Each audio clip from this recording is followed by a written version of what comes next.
আপনার বিবেককে প্রশ্ন করেন। আপনি একজন ঋণ খেলাপিকে সমর্থন দেওয়ার জন্য, এটা চোর, মানে ঋণ খেলাপি শুনতে অনেক সুন্দর লাগে, এটা চোর, ব্যাংক চোর।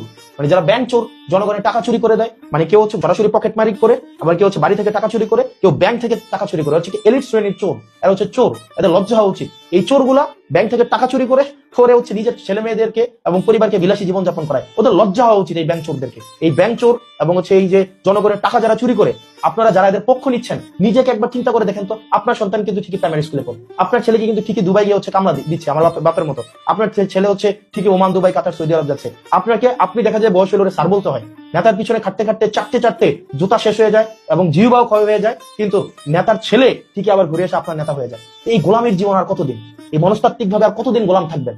ভাই, মনস্তাত্ত্বিক ভাবে এই গোলামি বর্জন করে আপনি আপনার জায়গা থেকে সরব হন এই চোরদের বিরুদ্ধে, এই জাতীয় চোর, এই এলিট চোরদের বিরুদ্ধে, যারা স্যুট বুট পরে, সুন্দর সুন্দর পায়জামা পরে, দামি দামি জুতা টুতা পরে, বডি স্প্রে লাগায় আমাদের সামনে আসলেই আমরা মনে করি যে সে অনেক বড় নেতা হয়ে গেছে। এগুলো আপনার আমার চুরি করা টাকা দিয়ে সে এগুলা কিনে।